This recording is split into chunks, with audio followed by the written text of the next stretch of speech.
అవును, దేవునికి వాక్యములు కనుక చూస్తే యేసు కాలంలో గొప్ప కరువు వస్తే యాజకుల భూమి అమ్మి వేయకుండా కాపాడంట యేసోబు. అమ్మి వేసుకోకుండా పోషణిచ్చ భూమిని కాపాడంట. భూమి యొక్క విలువ అంత గొప్పదన్నట్టు. యేసు నామములో నీ భూమి కాపాడబడును గాక. ఇంకా దేవుడు నీకు ఇచ్చును గాక. యేసు ఇంకా అనేక స్థలాలు ఇచ్చును గాక, అనేక మంచి గృహాలు ఇచ్చును గాక, మంచి బంగారం కావలసింది ఇచ్చింది. దాంట్లోంచి నువ్వు దేవుని ఇంకా ఎక్కువగా ప్రేమించదువు గాక. దేన్ని మనం కోల్పోవడానికి వీల్లేదు. దేవునికి వాక్యం చూస్తే 24వ అధ్యాయం 1వ వచనం. అబ్రహాము బహుకాలము గడిచిన వృద్ధుడై ఉండెను, అన్ని విషయముల్లోనూ యెహోవా అబ్రహామును ఆశీర్వదించెను. యేసే వచ్చేటప్పుడు అన్ని విషయాలు, ఆరోగ్యమా, ఆయుష, దీర్ఘాయుష, నెమ్మద, సమాధానమా, ధైర్యమా, పిరిగితనం వేసినాములు తొలగిపోను గాక. ధైర్యం, విశ్వాసం మన స్పిరిట్ ని గ్రిప్పించును గాక. మన ఆత్మలో గొప్ప కార్యములు జరుగును గాక, గొప్ప అద్భుతాలు జరుగును గాక. బహుకాలం గడిచాడు, వృద్ధుడయ్యాడు, కానీ అన్ని విషయాలు బ్లెస్ అవుతున్నట. నీ కాలం పెరుగుతున్న కొలది, నీ వయసు పెరుగుతున్న కొలది నీ వెంట బ్లెస్సింగ్స్ వచ్చును గాక, నీ వెంట వచ్చును గాక, ఆశీర్వాదం వచ్చును గాక, అభివృద్ధి వచ్చును గాక, సమృద్ధి వచ్చును గాక. వృద్ధుడై అన్ని విషయాల్లో ఎస్ అబ్రహాం దే మనకు కావాలా, ఏది వేరేదొద్దు. దాని కొరికివ్వడానికి యేసే శాపగ్రాహి అయ్యాడు. అవును ప్రభా, నేను నమ్ముతున్నాయ్యా, యేసునామమున నేను నమ్ముతున్నా, నువ్వు శాపగ్రాహి అయ్యావు. నువ్వు వచ్చే లోపల నేను అన్ని విషయాల్లో దీవించబడాలా.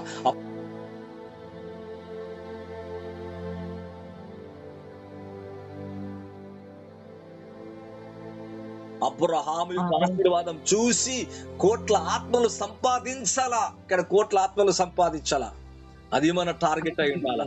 కొన్ని కోట్ల ఆత్మలు, అవును, కొన్ని వేల మందికి ఆహారం, వస్త్రాలు, పేదలకు, దేవుని బిడలకు, దేవుని విషయాలకు, అవును, ఇబ్బందులు ఉన్న వారికి, అనేకుల కొరకు మనం ఆశీర్వాదకరమై ఉండాలా. బహుకాలం గడిచిన వృద్ధుడేండును, అన్ని విషయాల్లో యెహోవా, ఎంత చక్కగా చెప్పుకుంటున్నాండి దేవుడు, అన్ని విషయాలు యెహోవా అబ్రహాంను ఆశీర్వదించను. ఈ రోజు నీ ప్రేయర్ అలా చేయబోతుంది, నీ ఫాస్టింగ్ అలా చేయబోతుంది, నీ విత్తనం అలా చేయబోతుంది, నీ యొక్క విశ్వాసం అలా చేయబోతుంది, నీ ధైర్యం, నీ విశ్వాసం నేను అలాగా బ్లెస్ చేయబోతుంది. నువ్వు ఏదైతే విత్తుతున్నావో నీ విత్తనం నేను అన్ని విషయాల్లో కూడా ఆశీర్వదించబోతుంది. ఆదికాండం 12వ అధ్యాయం 1-4 వచనాల వరకు. యెహోవా, నీవు లేచి నీ దేశము నుండి, నీ బంధువుల యొద్ద నుండి, నీ తండ్రి ఇంటి నుండి బయలుదేరి నేను నీకు చూపించు దేశమునకు వెళ్ళుము. నిన్ను గొప్ప జనముగా చేసి నిన్ను ఆశీర్వదించి నీ నామమును గొప్ప చేయుదును. నీవు ఆశీర్వాదముగా నుందువు. నిన్ను ఆశీర్వదించు వారిని ఆశీర్వదించెదను, నిన్ను దూషించు వారిని శపించెదను. భూమి యొక్క సమస్త వంశములు నీ యందు ఆశీర్వదించబడినని అబ్రాహాముతో అనగా, యెహోవా అతనితో చెప్పిన ప్రకారం అబ్రాము వెళ్ళెను. లోతు అతనితో కూడా వెళ్ళెను. అబ్రాము హారాను నుండి బయలుదేరినప్పుడు 75 ఏండ్ల ఈడు గలవాడు. అబ్రహాముగా మారలే, అబ్రాముగా ఉన్నాడు. ఈ అబ్రహాముతో దేవుడు మాట్లాడుతున్నాడు. అబ్రహాము కదా, అబ్రాముతో మాట్లాడుతున్నాడు. ఏమని తెలుసా, దేవుని యొక్క వాక్యం అంటుంది, యెహోవా, నువ్వు లేచి నీ దేశము నుండి, నీ బంధువుల యొద్ద నుండి, నీ తండ్రి ఇంట నుండి బయలుదేరి నేను నీకు చూపించు దేశమునకు వెళ్ళము. ప్రత్యేకపరుస్తున్నాడు తన బంధువులో నుంచి, తన ఇంటి వారిలోంచి, చీకట్లో నుంచి వెలుగులోకి తీసుకొస్తున్నాడు. తన మార్గాన్ని చూపించి ఆ మార్గములో నడిపిస్తున్నాడు. నేనేం చేస్తా తెలుసా, గొప్ప జనముగా చేస్తా, నిన్ను ఆశీర్వదిస్తా, నీ నామాన్ని గొప్ప చేస్తా. దేవునికి వాక్యం అంటుంది ఇక్కడ చూడండి, నువ్వు ఆశీర్వాదంగా ఉంటావు, నిన్ను ఆశీర్వదించిన వాడిని ఆశీర్వదిస్తా, నిన్ను దూషించిన వాడిని శపిస్తా. భూమి యొక్క సమస్త వంశములు నీ యందు ఆశీర్వదించబడును. నిన్ను దూషించిన వాని పని అయిపోతుంది, నిన్ను వ్యతిరేకించిన వాని పని అయిపోతుంది. ఇక్కడ కొన్ని విషయాలు చెప్తున్నాడు అబ్రహాముకి, ఒక 5 ప్రాముఖ్యమైన విషయాలు చెప్తున్నాడు. ఈ రోజు ఈ 5 విషయాలు నీపై నాపై పనిచేయునుగాక. మొదటగా అంటున్నాడు, నిన్ను గొప్ప జనముగా చేస్తాను. ఒంటిగా ఉన్నాడు, జనమే లేదు, పిల్లలే లేరు, గొడ్రాలనుకుంటుంది తన భార్య. 90 ఏండ్లు 90 ఏళ్ళు వచ్చిన ఇంకా ఇంకా పిల్లలే లేరని బాధపడుతున్న 100వ ఏట అబ్రహామును దేవుడు ఇస్సాకునిచ్చి, ఆ ఇస్సాకు సంతానం ఎలా చేశాడు తెలుసా?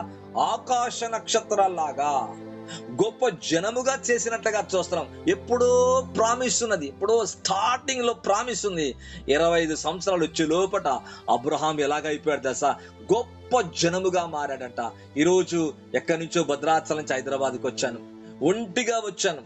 ఒంటిగా ఉన్న మనం యేసునామములో గొప్ప జనముగా మారబోతున్నాం. అనేక వేగులు రాబోతున్నారు. యేసునామములో దీవించబడబోతున్నాం. నీవు నీ కుటుంబం ఎలా తెలుసా? ఒంటిగా ఉంటున్నాడు అతను. దేవుడు అంటాడు, తనతో ప్రామిస్ చేస్తున్నాడు. ఇంకా పిల్లలు లేకముందే, ఇంకా జనము లేకముందే, ఇంకా గర్భఫలం తెరవబడక ముందే, ఇంకా అద్భుతం జరగకముందే ఏమంటున్నాడంటే తన భవిష్యత్తును మొత్తం చూపిస్తున్నాడు. నిన్ను జనము కాదు, నిన్ను గొప్ప జనముగా చేస్తాను. ఈరోజు అబ్రహాము జనం మనం. అబ్రహాం ఆశీర్వాదం ఉండాల్సిందే. గొప్ప జనముగా చేస్తాను, అంతేకాదు నేను నిన్ను ఆశీర్వదించి నీ నామమును గొప్ప చేయుదును. అబ్బా, నీ పేరు గొప్ప చేస్తాను అంటున్నాడు. యాక్చువల్గా చెప్పాలంటే దేవుని పేరు గొప్ప చేసుకుంటారు ఎవరైనా. అయితే అబ్రహాం పేరు గొప్పదైతే దేవుని పేరు గొప్పదైనట్టే. అంటే నీ పేరు నా పేరు గొప్పదైతే, నీ పేరు నా పేరు గొప్పదైతే దేవుని పేరు గొప్పదైతుంది. అసలు మన పేరే గొప్పది లేకపోతే ఇక మన నుంచి దేవుడు ఏం కనబడతాడు? మన నుంచి దేవుని వెలుగేం కనబడుతుంది? మన నుంచి దేవుని వాక్యం ఏం కనబడుతుంది? మన నుంచి దేవుని ఉప్పు, సాల్ట్ అంటే ఇక రుచి అనేది ఏం కనబడుతుంది? అంటే నిన్ను దేవుడు గొప్ప చేయటకే మాత్రం వెనకాడతలేడు, గొప్ప జనముగా చేస్తున్నాడు. నీ నామమును అంటే నీ పేరుని ఏం చేస్తాడంట? గొప్ప చేస్తాడంట. అప్పుడప్పుడు అంట, నా పేరు చెప్పు, నా పేరు చెప్పు, తీసుకురాపో, కొట్టుకెళ్ళి పేరు చెప్పు, షాప్కి వెళ్ళిన పేరు చెప్పు, లేదా ఫలానా వ్యక్తి ఫలానా ఇంకా రాకముందు పోలీసు నా పేరు చెప్పు, అంతే. ఆ స్టేషన్ నా పేరు చెప్పు, ఆ వ్యక్తి రావాల్సిన అసలే అంత పవర్ఫుల్ అంట. మరి ఎవరి పేరు? అబ్రహాం పేరు. ఒకప్పుడు పేరు లేదు, ఏమీ లేదు, జనము లేదు, ఏమి లేదు తన జీవితంలో. ఒక అన్యుడు, అవును కన్యుడు, ఒక విగ్రహారాధికుడు. దేవుని యొక్క వాక్యంలో చూస్తే గొప్ప జనముగా చేస్తున్నాడు.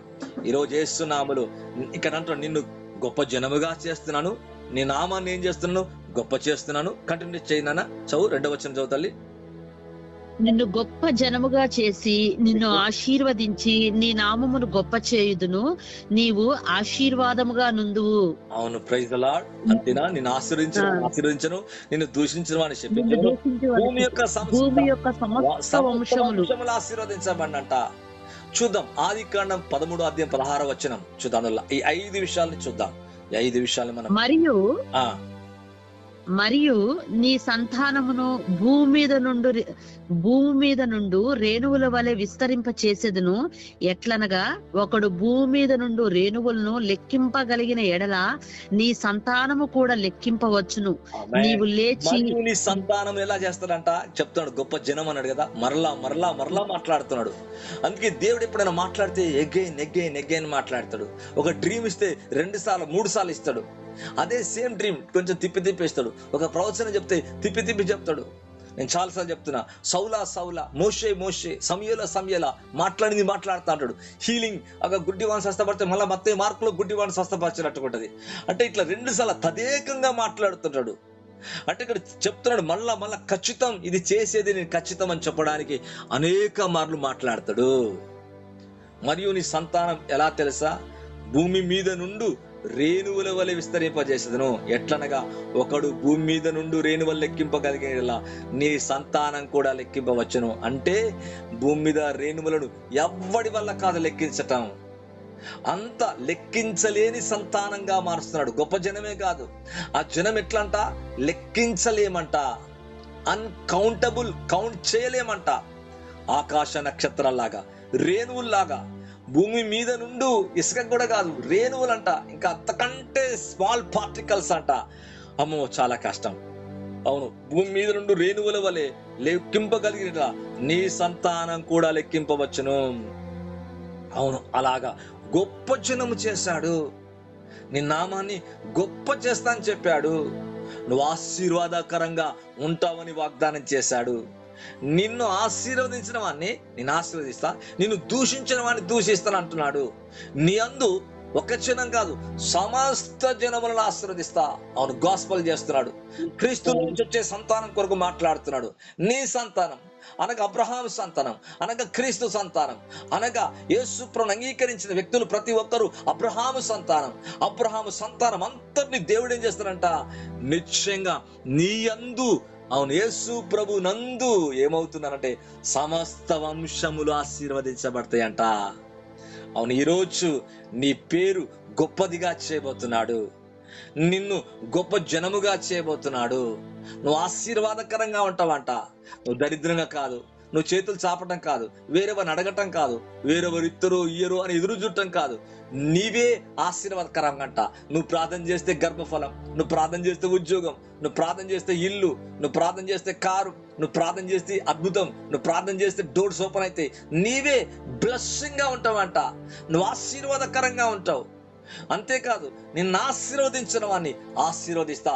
నిన్న మనసులో కానీ, హృదయంలో కానీ, తలంపులో కానీ, నోటితో కానీ దూషించిన వాడు ఏమవుతాడంట, దూషించబడటం కాదు, శపించబడతాడంట. అంటే నో బ్లెస్సింగ్, ఆ బ్లెస్సింగ్ ఉండదంట వారికి. కర్సింగ్ వాళ్ళని నేర్తుందంట. నీ అందు సమస్త జనములు ఆశీర్వదించబడి అబ్రహాముతో చెప్తున్నాడు. ఇక్కడ మన కొరకు కాదు, అంటే అబ్రహాముతో మాట్లాడుతున్నాడు. ఇప్పుడు అబ్రహాంతో మాట్లాడిందే మనకు, అబ్రహాముకి ఇచ్చిన ఆశీర్వాదమే మనకు. అబ్రహాం పొందిన ఆశీర్వాదం క్రీస్తు యేసు ద్వారా మనమును పొందుతున్నాము. మధ్యాహ్న కాల సమయంలో మీరందరూ కూడా ఓవర్టేక్ అవుతున్నారు. అవును, నీ ఆశీర్వాదం శాపాన్ని ఓవర్టేక్ చేయబోతుంది. నీ ఆశీర్వాదం కర్సుని రివర్స్ చేయబోతుంది. నష్టాన్ని, కష్టాన్ని, లేమిని, దారిద్రతను తొలగించబోతుంది. నీపై పెట్టబడి ఈ ఆశీర్వాదం, అవును, నీ జీవితం, ఈ అనాయింటింగ్, ఈ యొక్క ఆశీర్వాదం, ఈ యొక్క కర్సుని రివర్స్ చేసే ఈ బ్లెస్సింగ్, అనాయింటింగ్ ఈరోజు ప్రతి కాడిని విరిచివేస్తుంది. నీపై పెట్టబడిన ప్రతి కాడి, యేసు నామములో అపవాది నుంచి వచ్చిన ప్రతి కాడి, దుష్టుని నుంచి వచ్చిన ప్రతి కాడి, పేదరికం అనే కాడి, వ్యాధి అనే కాడి, భయం అనే కాడి యేసు నామములో విరిచివేస్తున్నా. యేసు నామములో విరిచివేస్తున్నా. నాపై, నా పిల్లలపై, నాపై, నా భార్యపై, నా ఇంటి వారిపై, ఈ వినికిలో ఉంటున్న నీ జీవితంపై యేసు నామములో విరగ్గొడుతున్నా. యేసు నామములో విరగ్గొడుతున్నా. జీవితంలో మనం పని చేయకుండా గాక. అవును, గొప్ప జనమే, నీ నామం గొప్పగా ఉంటది. నువ్వు ఆశీర్వాదకరంగా ఉంటావు. నువ్వు ఆశీర్వాదకరంగా ఉంటావు. అయ్యా పిల్లలు లేరయ్యా, చివరికి వచ్చేసా 90, 100 ఇక లేరయ్యా. అక్కడ ఆశీర్వాదకరంగా ఉన్నాడు. ఆ ఇంటికి వెళ్తే, వేరే వాళ్ళ ఇంటికి వెళ్తే వారు గర్భాలు మూసుకపోతే ఈయన ప్రార్థన చేస్తే వారు గర్భాలు తెరవబడుతున్నాయి. నువ్వు వేరే వారి కొరకు ప్రార్థన చేస్తే అద్భుతాలు జరుగుతాయి, స్వస్థతలు జరుగుతాయి, గర్భాలు తెరవబడతాయి, ఉద్యోగాలు దొరుకుతాయి, వివాహాలు అయితే అద్భుతాలు జరుగుతాయి, క్యాన్సర్ వెళ్ళిపోతాయి, ఎయిడ్స్ వెళ్ళిపోతాయి, చనిపోయిన వాళ్ళు లేకపోతారు. These are all blessings. ఎందుకు? నువ్వు నీవే వాళ్ళు నీకు ఆశీర్వాదం కాదు, వాళ్ళు నీకు ఆశీర్వాదం, నీవే వారికి ఆశీర్వాదకరంగా ఉండబోతున్నావు. నువ్వు లేకపోతే వారికి ఆశీర్వాదం ఉండదు అని అర్థం. అర్థమవుతుందా అండి? నువ్వు లేకపోతే వారికి ఆశీర్వాదం ఉండదు అని అర్థం. నీవే వారికి ఆశీర్వాదకరంగా ఉండబోతున్నావు. అటువంటి నామాన్ని, యేసు నామాన్ని కలిగి ఉన్నాము. నీ అందు సమస్త వంశములు ఆశీర్వదించబడతాయి అంట. అవును, అబ్రహాము యొక్క జీవితంలో ఈ ఆశీర్వాదాలన్నీ చూస్తున్నట్టుగా చూస్తున్నాం. ఈరోజు ఈ వినికిలో ఉంటున్న మీ జీవితంలో ఇటువంటి కార్యము జరుగును గాక.